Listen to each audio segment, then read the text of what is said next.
Bueno, comenzamos nuevamente, si les parece.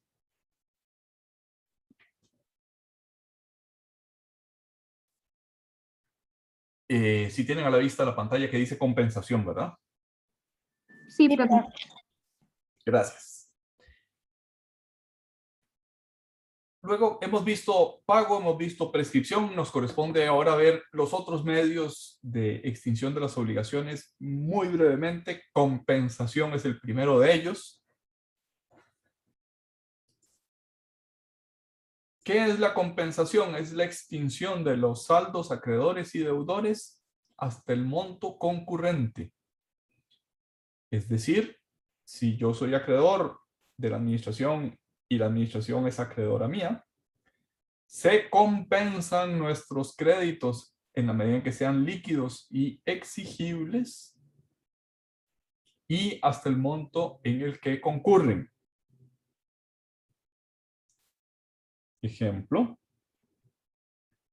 yo tengo a mi favor un saldo por pago en exceso,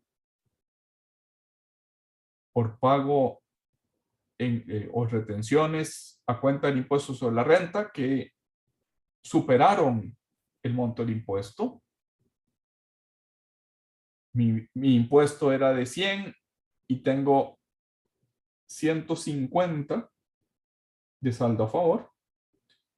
Al llegar la época de pago de ese impuesto, en lugar de desembolsar los 100, le digo a la administración, compense mi deuda de 100 con el saldo que yo tengo a mi favor. Se extingue la obligación hasta el monto que sea concurrente, es decir, hasta 100. Todavía me queda un saldo a favor de 50.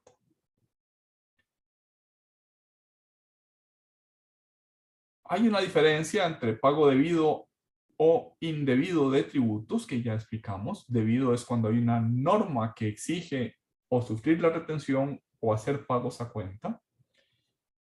Y un pago indebido en que la legislación no me lo pide, pero por alguna razón yo pago de más, pago en exceso a la administración. En el primer caso, los intereses empiezan a correr desde la fecha en que ese pago debido, en que se produjo la retención o se hizo el pago de algo que me obligaba a la ley y pedí la devolución. En el segundo caso, en el caso de pagos indebidos de tributos, tiene la administración un plazo de 3 meses a partir de la fecha en que yo solicito la devolución, porque antes de ese plazo no se generan intereses.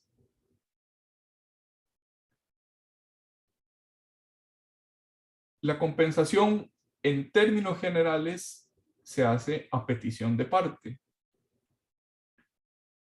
Es el interesado el que le dice a la administración, compénseme, hagamos uso de este saldo a mi favor para cancelar la deuda tributaria. No obstante, puede la administración, que está obligada a llevar una especie de cuenta corriente tributaria de saldos y abonos del contribuyente, si se le pide la devolución, puede decir, no te devuelvo, sino que compenso. Compenso previamente, extingo hasta el monto concurrente y solo te devuelvo el exceso. Y eso está regulado en varias resoluciones, incluso en el reglamento de procedimientos tributarios, pero empezó a ser así con la resolución 1503-15 del año 2003.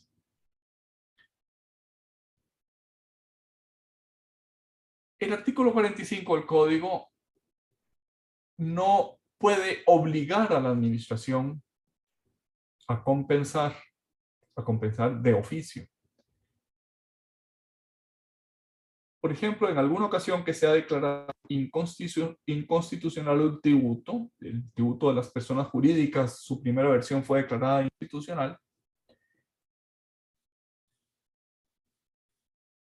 Y lo que dijo la sala es los años tales y cuales, esos no se devuelven por seguridad jurídica.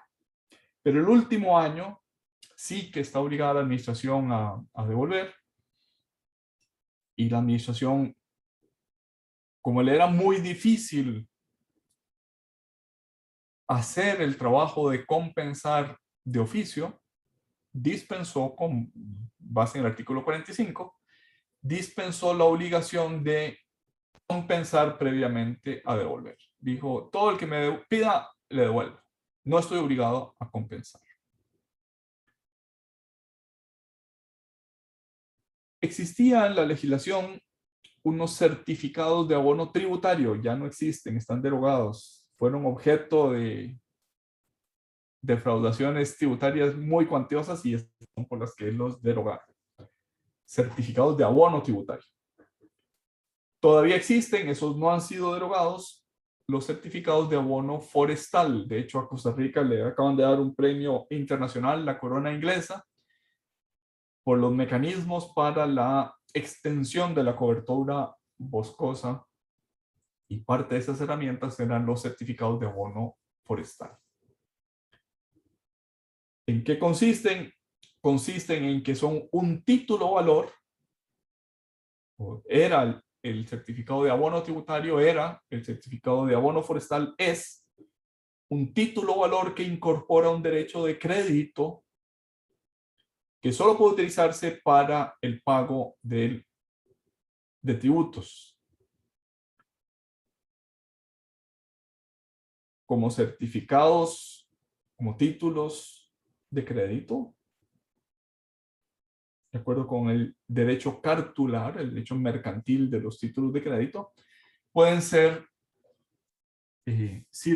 pueden circular, pueden venderse, pueden transmitirse, implican una cesión de crédito. Ya les comenté que el régimen de compensación del impuesto al valor agregado es un régimen propio.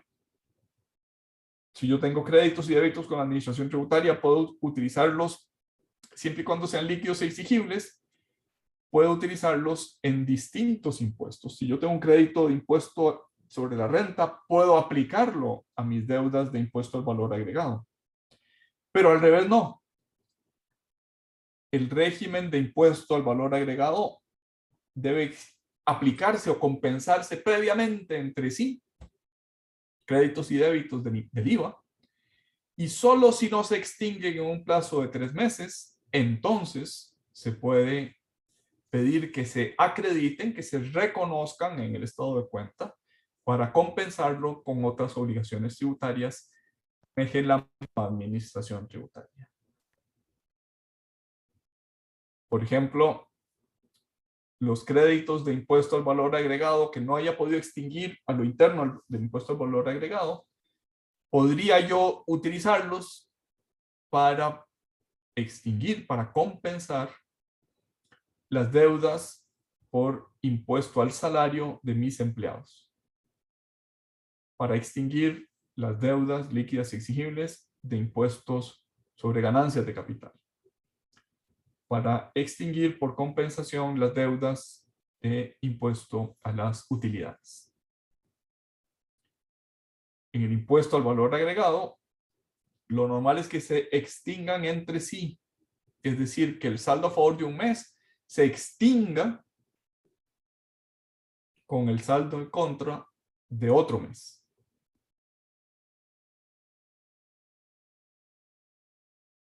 Esto es una forma de autoliquidación. Vamos a dedicar unos minutos a la figura de extintiva de las obligaciones llamada condonación. Condonación es un perdón, una declaración del legislador que perdona una deuda tributaria. Tiene que hacerlo el legislador porque en principio las deudas tributarias nacen con el objeto de ser pagadas y la administración tributaria, por ser una obligación de derecho público, no puede disponer, no puede perdonarlas. No es un perdón del acreedor, sino que es un perdón del legislador.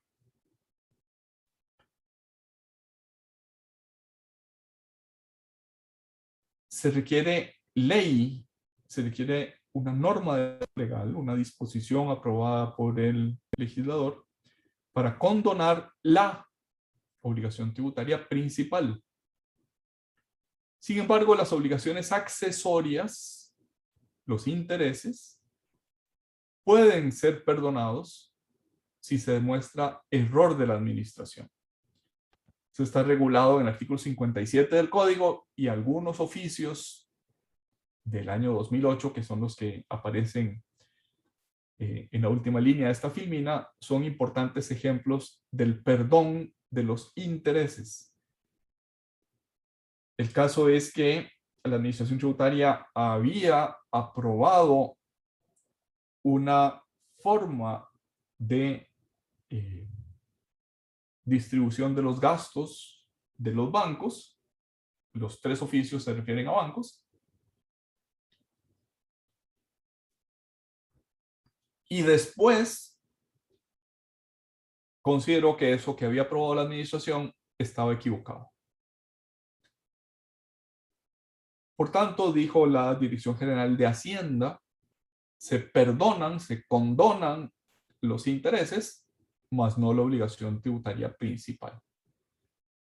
Se condonan porque la administración movió a error al contribuyente. Aprobó una metodología que después se demostró que estaba equivocada. Pareciera lógico que si se demuestra error de la administración, también se condonen las sanciones pecuniarias. Esto es, si la conducta del contribuyente ha sido inducida por la administración, no debería imponerse sanción porque faltan los elementos de voluntariedad. O si se impuso la sanción, debería ser condonada. Sin embargo, no hay norma expresa para ello en el Código de Normas y Procedimientos Tributarios. Hablemos de confusión y de novación. La confusión, regulada en el artículo 49 del Código de Normas y Procedimientos Tributarios, se produce cuando las calidades de acreedor y de deudor se reúnen en un mismo sujeto.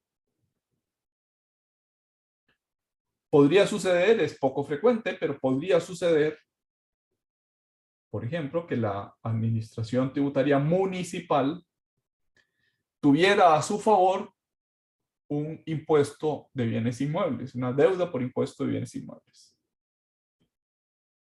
Pero por alguna razón, el inmueble al cual está asociado esa deuda termina en manos de la propia municipalidad. Entonces, como la municipalidad no puede cobrarse a sí misma, como reúne las calidades de acreedor y de deudor en un solo sujeto, la confusión extingue la obligación tributaria del impuesto de bienes inmuebles.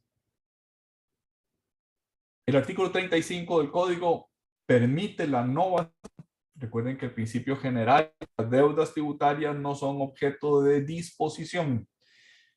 Es indisponible el crédito tributario tanto para la administración como para el contribuyente. No se pueden disponer. No obstante, si cabe decir, la novación es una suerte de disposición que se permite cuando se mejoran las garantías. Se puede novar la obligación. Por ejemplo, se puede sustituir el sujeto deudor. Se le puede cambiar el plazo. Siempre que se mejoren las garantías asociadas a esa deuda y se asegure la finalidad recaudatoria.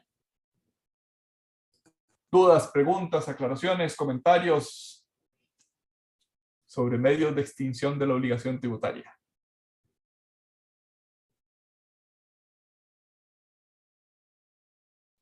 De mi parte está claro, profe. De la mía también, profe. Gracias, Raquel. ¿Alguna duda o pregunta relativa al examen que tendremos de hoy en 8?